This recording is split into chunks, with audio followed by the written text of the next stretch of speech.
खेती का काम करते थे, खेती में ज्यादा मुनाफा नहीं होने के कारण साइड बिजनेस के लिए मैंने पशुपालन का काम शुरू किया। तो आपने शुरुआत कितनी भैंसियों से की, कितनी गायों से की? शुरुआत मेरी 2 भैंसों से।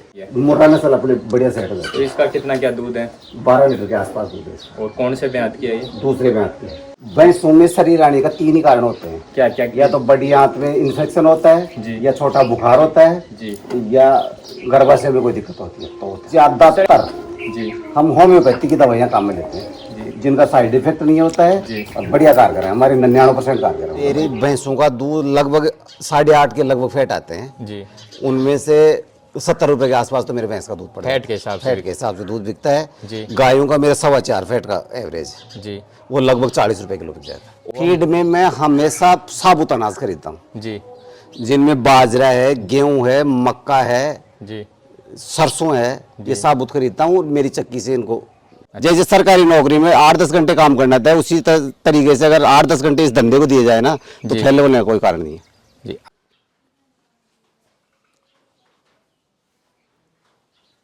राम राम जी किसान भाइयों, आज मैं जयपुर जिले के शाहपुरा तहसील के छारसा गांव में खोरा लाड़खानी में आया हूं और यहाँ रामस्वरूप जी हैं जो बहुत ही प्रगतिशील किसान हैं। इनके पास गाय भी हैं, छोटी भैंस भी हैं और ऐसे ये खेती वगैरह भी करते हैं। इनका मिश्रित काम है, तो इनसे जानते हैं कि ये किस प्रकार अपना मैनेजमेंट कर रखे हैं, किस प्रकार यहाँ दूध सेल करते हैं और ऐसे क्या अपनी यूनिक कर सकते हैं जिससे किसान भाई अच्छा पैसा कमा सकता है। ऐसे अपने तमाम सवाल रहेंगे और उनसे जानते हैं कि इनका किस मैनेजमेंट है।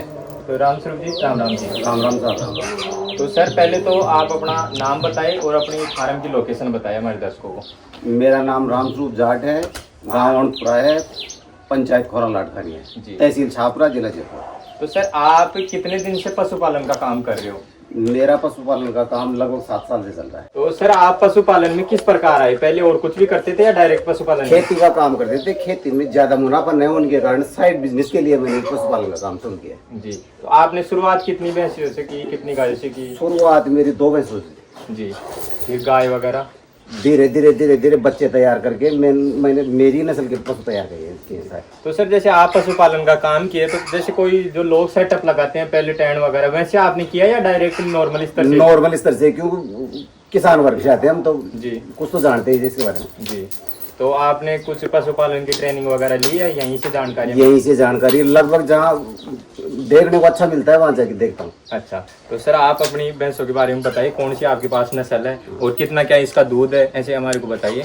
ये मेरी भैंस है, मुर्रा नस्ल की है जी, जो हरियाणा में पाई जाती है जी। 12 लीटर इसका दूध है जी। दूसरे ब्याह में।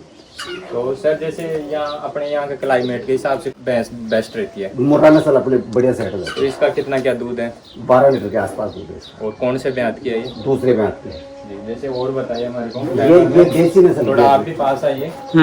ये देसी नस्ल की भैंस है जी। इसका 11 लीटर दूध है जी, ये मेरे घर की तैयार की हुई है। जी। और जैसे सर आजकल क्या जैसे शरीर वगैरह आने की ऐसी समस्याएं रहती है, तो आपके अकॉर्डिंग ऐसा क्यों होता है भैंसों में? भैंसों में शरीर आने का 3 ही कारण होते हैं। क्या क्या? या तो बड़ी आंत में इन्फेक्शन होता है जी। या छोटा बुखार होता है जी, या गर्भाशय में कोई दिक्कत होती है तो होता है। तो सर ऐसे क्या अपन उपाय करें जिससे भैंस को ये समस्याएं नहीं आए? ज्यादातर जी, हम होम्योपैथी की दवाइयाँ काम में लेते हैं जिनका साइड इफेक्ट नहीं होता जी। है और बढ़िया कारगर है। हमारे 99% कारगर है वो दवाई। सर एक जैसे मैंने सुना है कि जैसे ज्ञापन होने से पहले अपन ज्यादा तेल दे देते हैं पार्टी वगैरह को, तो वो ज्ञापन नहीं रुक पाती, तो ये आपके अकॉर्डिंग ठीक है? नहीं, ये गलत बात है। गलत बात है जी। तेल सरसों का तेल है ना, वो कोई साइड इफेक्ट नहीं है। जी। तो सर आप और बताइए अपनी भैंस के बारे में।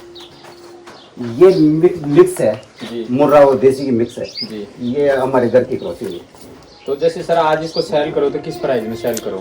ये लगभग 80-85 हजार का इस अरे वो जो अभी आपने ये 2 भैंस वो 1-10 के आसपास, और ये दूसरी? ये 70,000 के आसपास। जी। और जैसे ये 80,000 रुपए के आसपास, ये इसी की बच्ची है। जी। तो इसका कितना क्या दूध है, कौन सी ब्यात की है? 11 लीटर की है, पहले ब्याह की है। पहले ब्यात की है। उधर ये खरीदी हुई है सर। कितने प्राइस में खरीदी आपने? ये बाखड़ी ली है मैंने जी, 53,000 की। 53,000 की।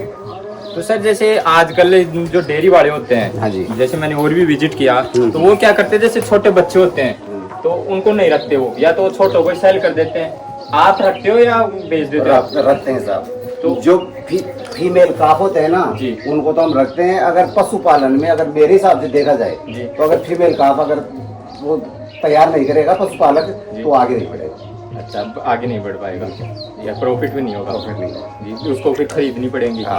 जी। तो सर जैसे आप ये कर रहे हो तो एक भैंस का एवरेज देखा जाए मोटा मोटा तो कितनी क्या बचत आ जाती है? देखो मेरे पास 10 भैंसे हैं, जी। 4 गाय हैं, उसके हिसाब से मेरे लगभग 5 लाख रुपए पर है बचत है ये बचत। और जैसे अभी बिजनेस के हिसाब से देखा जाए तो जी 20,000 रुपये महीने के दूध से बच जाते हैं मेरे को। जी। फीड वगैरह चारा वगैरह सब खरीद के बाकी 20,000 रुपये बच जाते जी। हैं। 80,000 रुपये गोबर से बच जाते हैं जी। और 1.5-2 लाख रुपए बच्चों से बच जाते हैं जो छोटे बच्चे तैयार होते हैं। सर जैसे एक भैंस का एवरेज देखें अपन, अगर कोई छोटा भाई किसान भाई लेना चाहे एक भैंस का, तो कितना कम से दूध देगी तो उसमें प्रॉफिट नहीं हो पाएगा किसान भाई को? भैंस अगर 12-13-14 लीटर से ऊपर होगी ना जी। तो सिंगल भैंस में उसी में प्रॉफिट होगा। अगर 10 लीटर से कम दूध देगी तो क्या उसमें प्रॉफिट हो सकता है? उसमें कम होता है प्रॉफिट। उसमें हो ही नहीं पाएगा। आपके अकॉर्डिंग अगर 10 से 12 लीटर से अबव दूध अब देगी, वो उसकी बचत होगी। जी, जैसे अब आप और अपनी कार्डियो के बारे में, भैंस के बारे में बताइए। ये भी हमारी मिक्स है, मुर्रा और देसी। जी ये 14 लीटर के आसपास दूध की है, 5 में भी आम में है। जी। और इसको अगर आज सेल करो तो किस प्राइस में सेल? ये 1.25 लाख रुपए के आसपास। 16 लाख में। ये अभी 2 महीने बाद भी देने वाली है जी। ये 80,000 रुपए के लगभग कॉस्ट है। जी। और कौन से दांत की है? ये चौथे ब्याज की। और दूध कितना देती है? ये 11 लीटर दूध देती है। सर जैसे आप अगर पैसे कमाओ तो इसमें क्या और यूनिकनेस करना चाहोगे कि अपने पास पैसे आएंगे तो ये इसके अंदर करेंगे? मैं ये करना चाहता हूँ, बढ़िया सेटअप लगा के तरीके से काम करना चाहता हूँ। पशुओं के चारे की खुलियाँ बनाना चाहता हूँ, पानी की व्यवस्था करना चाहता हूँ, बाड़े की व्यवस्था करना चाहता हूँ। जी। तो उससे फायदा क्या होने वाला है फिर? उससे एक तो काम में आसानी हो जाती है। जी। धीरे धीरे आदमी 2 आदमी लेबर लगती है तो उसमें 4 आदमी लेबर लगती है, 2 में काम चल जाता है। आपके अकॉर्डिंग कितने पशुओं पे कितने आदमी काम करने चाहिए? मेरे अकॉर्डिंग 20 पशुओं पे 2 आदमी होने चाहिए। 2। तो अभी आपके कितने आदमी हैं आपके इन पशुओं पे? छोटे मोटे मेरे पास 25 जानवर हैं जी। 2 आदमी काम करते हैं। 2 ही जो आप खुद ही करते हो? और खाद वगैरह की आप बता रहे थे कि ये भी सेल करते हो, खेत वगैरह में नहीं डालते क्या? खेत में मेरे को पानी की व्यवस्था कम है, इसलिए एक बार तो खेत में डालता हूँ, बाकी तो ये जैसे फीड वगैरह टोटल फीड आप खरीद के लेके आते हैं, आपके फार्म का भी होता है? मेरे फार्म का कुछ होता है, बाजरा वाजरा होता है, मेरे फार्म का होता है, बाकी खरीदते हैं। और दूसरी गाय की बात आती है तो आपके अकॉर्डिंग गाय बेस्ट है या भैंस बेस्ट है? देखो अगर बिजनेस के हिसाब से देखा जाए तो गाय बेस्ट है। कैसे? गाय एक तो लंबा दूध देती है जी। बाकी उसमें भैंस 4 महीने के बाद में उसका एवरेज दूध कम हो जाता है। जी। गाय लंबा देने के बाद में मतलब 7-8 महीने तक की प्रेग्नेंट होती है ना, जी। तो भी अपना खर्चा निकालते हैं। तो जैसे आपके पास तो भैंस ज़्यादा है तो फिर आप गाय में प्रॉफिट दिख रहा है तो फिर भैंस ज़्यादा? मैं धीरे दोनों बराबर करता अच्छा, बरोबर पे आओगे आप? हूँ। इनमें एक लोगों ने भ्रांति फैला रखी है कि भाई इनका वो आगे का फ्यूचर सही नहीं है, जी। क्यों ये ज्ञापन नहीं रखते। चलो अपनी गाय भी दिखाओ हमारे को आपकी। कैमरामैन आप भी आ जाए हमारे साथ। और सर जैसे मैनेजमेंट की बात आती है तो किस प्रकार आप जैसे सुबह एक्टिविटी किस प्रकार करते हो? इतनी बजे उठ के हम कैसे क्या करते हो वो बताइए हमारे को। अब हम 4:30 बजे उठते हैं। जी। शुरुआत में उठते ही तो पहले गोबर हटाते हैं। जी। गोबर हटाने के बाद में मिल्किंग करते हैं। जी। मिल्किंग करने के बाद में इनको चारा डालते हैं, फिर पानी डाल देते हैं। मिल्किंग आप हाथ से करते हो या मशीन? फिलहाल हाथ से करते हैं सब। मशीन बेस्ट रहती है हाथ? मशीन अभी काम में नहीं ली, लेकिन लेबर के हिसाब से। एक जैसे लोग आज शेड भी बना रहे हैं, अच्छे पैसे भी लगा रहे हैं, बढ़िया व्यवस्था भी कर रहे हैं, अच्छे पशु भी लेके आ जाते हैं, पर वो फार्म बंद हो जाते हैं, तो आपके अकॉर्डिंग उसका क्या रीजन हो सकता है? वो धंधे को सही टाइम नहीं दे पाते हैं। जैसे टाइम की किस प्रकार? मेहनत पूरी नहीं करते हैं वो। जैसे सरकारी नौकरी में 8-10 घंटे काम करना था, उसी तरीके से अगर 8-10 घंटे इस धंधे को दिए जाए ना तो फेल होने का कोई कारण नहीं है। जी। आपका कहना ये है कि अगर धंधे को टाइम देगा तो ही सेट हो पाएगा? बिल्कुल बिल्कुल जी। तो अगर किसी धंधे को दूसरे के भी सर रखेंगे तो नहीं चलेगा, खुद को डेडिकेट होना। बिल्कुल। तो रामस्वरूप जी जैसे शेड वगैरह की बात आती है तो किसान भाई को किस प्रकार का शेड बनाना चाहिए? शेड पशुओं के लिए ऊंचा होना चाहिए, हवादार होना चाहिए, छाया अच्छी होनी चाहिए। जी। जैसे आप ये गाय रख रखे हो HF, इसके बारे में बताइए। HF गाय लगभग 20 लीटर के ऊपर की होनी चाहिए। जी। इससे कम की क्या है, इसमें फैट की मात्रा कम होती है, तो इसलिए दूध की रेट कम हो जाती है। जैसे इसका दूध किस रेट में किस हिसाब से बिकता है? मेरा फैट के हिसाब से बिकता है जी, तो लगभग 40 रुपए किलो पड़ जाता है। फैट के हिसाब से। और जैसे सर गाय में ऐसे कोई खरीदे तो क्या क्या चीज़ें देखनी चाहिए उसको? गाय में देखने की चीजें हैं, तो अडर का साइज अच्छा होना चाहिए जी एक, उसके थन की साइज अच्छी होनी चाहिए, लंबाई पूरी होनी चाहिए। जी, जैसे हम आपकी गायों को भी देखेंगे। उसको आगे ले लो। जी, तो जैसे ये सामने HF ये कितने लीटर की? ये 24 लीटर की है साहब। जी, तो आज इसका देखा जाए तो कितनी प्राइस की है ये? ये लगभग 80,000 रुपये तो आपने खरीदी है या आपके खुद खरीदी है साहब। ये कब खरीदी थी? ये लगभग 4 महीने हो गए। जी, एक जैसे फीड की बात आती है तो कैसा क्या फीड देना चाहिए? फीड शुद्ध देना चाहिए। मार्केट में जो डुप्लीकेट ये मिलावटी बांट आते हैं ना, वो नहीं देना चाहिए फीड। जी, कैसा शुद्ध का मतलब क्या? शुद्ध हम तो अनाज खरीदते हैं शुद्ध। जी, क्या क्या अनाज? बाजरा लेते हैं, गेहूं लेते हैं, मक्का लेते हैं, सरसों ले लेते हैं। जी, उनको यही ग्राइंडर करके काम में लेते हैं। जैसे एक दूसरा आता है बंटा वगैरह, तो उसका कैसा क्या रहता है? उसमें नाइट्रोजन की मात्रा ज्यादा आती है, इसलिए इनकी प्रजनन क्षमता कमजोर हो जाती है। तो आपके अकॉर्डिंग वो नहीं देना वो चाहिए? नहीं देना चाहिए। जी, और सर जैसे आपको अगर आपके पास थोड़े बहुत पैसे हों तो क्या ऐसे यूनिकनेस करना चाहोगे इसके अंदर? इस सेटअप को बढ़िया तरीके से बनाना, जो डेयरी फार्म के हिसाब से करना चाहता हूँ। जी, तो उससे कुछ फायदा होने वाला है? हाँ, लेबर एक तो कम लगेगी, एक हम जो 2 आदमी काम करते हैं उनको समय कम में काम हो जाएगा। जी, एक जैसे आप किस प्रकार जैसे एक सुबह की एक क्या एक्टिविटी रहती है आपकी वो बताइए? सुबह हम 4 बजे उठते हैं। जी 4 बजे उठने के बाद पहले तो गोबर हटाते हैं, जी फिर बाद में मिल्किंग करते हैं। जी, मिल्किंग के बाद में इनको चारा डाल देते हैं। तो जैसे एक टाइम टेबल फिक्स होता है, जैसे आज इस टाइम पे कर लिया, कल उस नहीं टाइम? नहीं, फिक्स टाइम टेबल से काम करते हैं। अगर टाइम जैसे उग चूक हो तो उससे क्या प्रॉब्लम आएगी फिर?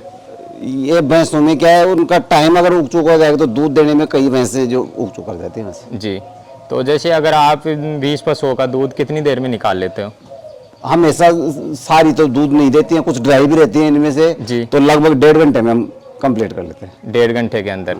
जी, एक दूसरा जैसे गोबर वगैरह हटाने का, जैसे पक्का फर्श और कच्चा फर्श, तो कच्चा फर्श बेस्ट रहता है या पक्का फर्श बेस्ट रहता है? सही तरीके से देखा जाए तो पक्का ही अच्छा रहता है। उसके सर जैसे क्या क्या फायदे हो सकते हैं? उनको सफाई करने में ज्यादा समय नहीं लगता है, जी। गोबर हटाने में समय नहीं लगता है, जी। आदमी कम लगते हैं, तुरंत काम हो जाता है। जैसे एक मैं देख पा रहा हूँ जैसे आपकी गाय यहाँ अंदर टेन साइड में है और भैंस वगैरह बाहर हैं, तो ऐसा क्यों?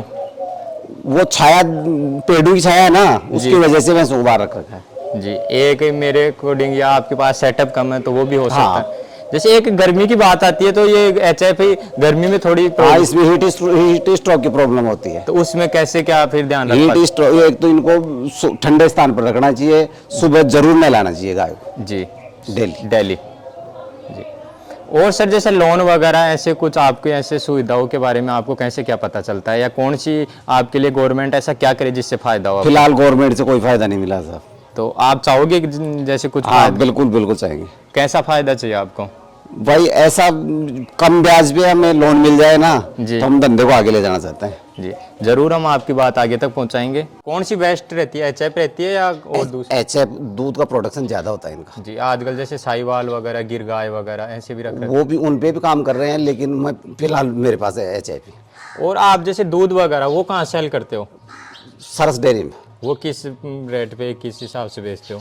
मेरी भैंसों का दूध लगभग 8.5 के लगभग फैट आते हैं। जी, उनमें से 70 रुपए के आसपास तो मेरे भैंस का दूध पड़ता है। फैट के हिसाब से? फैट के हिसाब से दूध बिकता है। जी। गायों का मेरा 4.25 फैट का एवरेज, जी, वो लगभग 40 रुपए किलो बिक जाएगा। और आप क्या ऐसा करना चाहते हो जिससे आपको अच्छा मुनाफा मिल जाए इसके अंदर? मैं अगर मेरा सेटअप पैसे का अगर वो जाए ना, तो सेटअप मैं प्रोडक्ट यहीं से बढ़ाना चाहता हूँ। जी, और दूध वगैरह में जैसे इससे ज़्यादा प्रॉफिट कैसे लिया जा सकता है आपके अकॉर्डिंग? अगर पशुपालक खुद अपने प्रोडक्ट बनाएगा तो उसमें मुनाफा मिलेगा। प्रोडक्ट जैसे क्या क्या बना सकता है? खोया बना दे, पनीर बना दे, दही बेच दे, और कुछ जो भी। पर उसमें जैसे मार्केटिंग वगैरह का आदमी चाहिएगा, आदमी बिल्कुल चाहिएगा सर। तो आप जैसे नहीं कर तो वो थोड़ा मेरे पास आदमी की कमी है अभी। तो एक सर जैसे कोई किसान भाई बाहर रह के 10-20 हज़ार रुपए कमा रहा है, तो वो बेस्ट है या फिर आपका ये जो बिजनेस है वो बेस्ट है? मेरी सोच ऐसे है कि दूसरे की नौकरी के बजाय खुद का धंधा करना चाहिए आदमी। जी, तो सर जैसे आपके इतने पशुओं में कितना क्या सेफ इनकम एक साल में कर लेते हो आप? लगभग 4.5 से 5 लाख रुपए हो जाता है। वो कन्फर्म है? कन्फर्म। तो अभी जैसे आगे इसको बढ़ाने का कितना क्या टारगेट है? टारगेट बहुत लंबा ले जाना चाहता हूँ सब मैं तो। जी। एक सर जैसे दूसरी बात आती है नस्ल की, कि नस्ल पे काम करना बेस्ट रहेगा जो नॉर्मल अपने आसपास है वो बेस्ट रहेगा। अब अपने वातावरण के हिसाब से जो सेट बैठता है ना वो ठीक रहेगा। तो यहाँ के वातावरण में कौन सा सेट रहेगा? मिक्स अच्छी रहती है, मुर्रा प्लस देसी मिक्स होती है ना जी, वो वातावरण में हमारे सही रहती है। जैसे इस आपके ये जो हैं वो बेस्ट है। एक जैसे ये खरीदने की और सेल करने की, तो आप ये पशु यहीं से खरीदे या कहीं हरियाणा वगैरह बाहर? नहीं, मैं बाहर नहीं जाता हूँ, यहीं से खरीदता हूँ। और बिक भी यहीं जाती है।